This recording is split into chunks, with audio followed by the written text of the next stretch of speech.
up, guys? Welcome back to Give a Shift. This is our weekly show, as always, talking about stuff that's going on in the industry in the past week and such. So I'm back here with Nate, as always. So we're going to talk about some cars. Yes, we are, Thomas. Yes, we are. So let's get into it. First off, for the day, we are talking about Aston Martin. So Aston Martin is coming out with the hypercar. So after the Holy Trinity came out a couple years ago, meaning the Porsche 918, the Ferrari LaFerrari, and the McLaren P1. After all those three came out, like a year later, a bunch of companies, meaning Aston Martin, Mercedes, both came out saying, hey, we want a piece of this action, we're going to make a hypercar.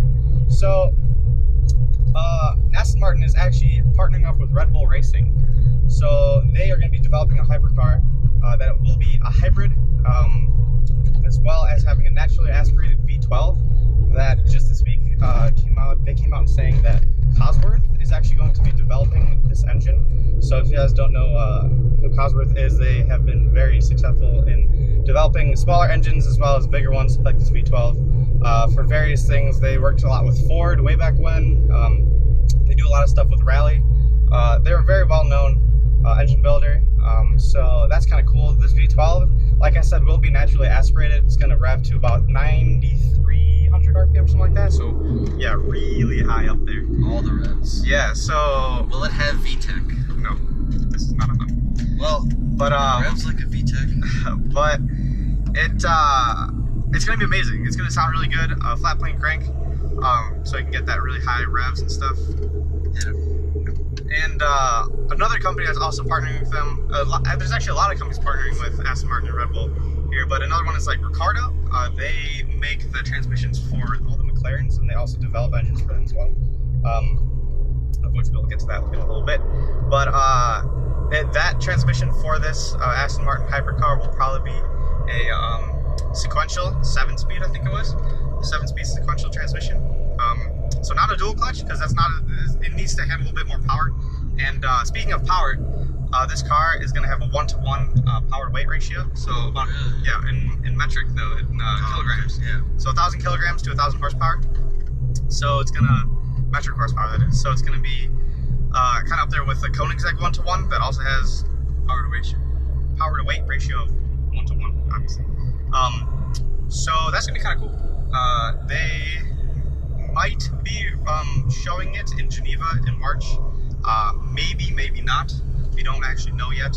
There's some rumors that they might. They'll at least have a rendering of it, probably. Not to actually show everyone, but probably just potential buyers and stuff. Speaking of buyers, though, the car is only going to have about 175 units made, and only 150 of those will be road going. So they're going to have 25 track-only cars, just like the Ferrari has with the FXXK with their LaFerrari and that little program, or the P1 GTR. That's also track only unless you have it road legal, obviously. So yeah, 175 units, only 150 will be road legal, and that thing is going to be millions on millions and millions of dollars. So good luck trying to get one if you want one. But okay, yeah, what was that? Okay, yeah, blue. Oh, that's a nice color. Yes. Alright, so kind of touched a little bit on McLaren here. So next up, we're talking about McLaren. For the next car that's going to replace the 650S, it was kind of already teased and maybe leaked a little bit ago. We're thinking it's going to be called the 720S. This car, instead of having a 3.8 twin turbo V8, is going to have a 4-liter V8. It's still twin turbo. So they're upgrading the turbos a little bit. I think they're twin scroll turbos to have them spool a little bit faster, so less lag. A bigger engine, like we just said, that is again developed by Ricardo. And this car also has a brand new carbon tub. And yeah, it's gonna have some. Yeah, so it's gonna have a lot of new technology that McLaren's debuting. New exhaust system to make it a little bit louder, because there's always kind of a little bit of criticism there on McLaren's part that their exhausts are kind of not all that loud, not as lively as like the Ferrari. So new exhaust, new aero as well. It's going to have a lot more downforce. I think it's like 25% more downforce than the 650S that it replaces. So that car is going to be quite the monster. It'll be interesting to see that car compared to the 488 Ferrari. And yeah, it'll be interesting. Speaking of Ferrari, though, yo, look at this with these little segues. Wow, you're so cool. I know, I'm killing it today. I don't get to say anything. Hey, you can comment whatever you want, bro. So, It's 812 super fast. yes, thank you. I said it faster than you. 'Cause I'm super fast. Super fast. So Ferrari came out and debuted a new car this past week, just before Geneva, and that car, like Nate just said, is the replacement for the F12 Berlinetta, and it's called the 812 Superfast. If you thought LaFerrari was a stupid name, Superfast, they had to one up themselves. Yeah, because it's gonna be super It's fast. the dumbest name, dude. It's so stupid. And guess how many horsepowers it's gonna have? How many horse ponies does it have? Not 812. No, it It's doesn't gonna actually. be what? Yeah, you're right. It doesn't. No, it doesn't. It They has should have. 789 Yeah, 789 horsepower and only 530 torque. Yeah, I mean, But yes, yes, you're gonna get 80% of the torque at 3,500 RPM. yeah. So the torque hits a lot lower than before. They changed some things. It's like a variable intake or something like that the LaFerrari uses. This technology was actually banned in Formula One. So yeah, it'll be pretty cool. Yeah, but I will, dude. Gosh. But this car is also going to have four-wheel steering, which is also kind of becoming a big thing. It's making a comeback. I remember in the 90s they really pushed that with the Skylines. The 3000 GT had that thing too. But now a lot of Porsches are bringing that back and perfecting the technology. So the new the new 812. Yes. Man, that F12 looked better. Yeah. It really did. I don't really like the look of the new 812, to be honest. Yeah, but the 812 is gonna have the airlines and aerodynamic features of That's true. the LaFerrari, right? Some of those It has technologies, right? some of the technology, yeah. I am gonna go out there and say as well, just a little thing here. I'm gonna say this is probably gonna be the last front engine V12 naturally aspirated Ferrari. Wow, it's a cool thing. I'm gonna say that their next front engine V12 is going to be a hybrid. What do you think of that? Yeah, I can see it. Just because everybody's pushing hybrid technology now, and Ferrari did say that eventually all their stuff is going to have some sort of hybrid power. So that's what I'm saying. I'm saying this is the last hybridless or naturally aspirated V12 that they're going to make. That's what I'm saying. Yep. Good on you, mate. Yep. So yeah, new Ferrari. Don't love the name, don't love the look, but it's looking fast. But power. Yeah. Super fast, bro.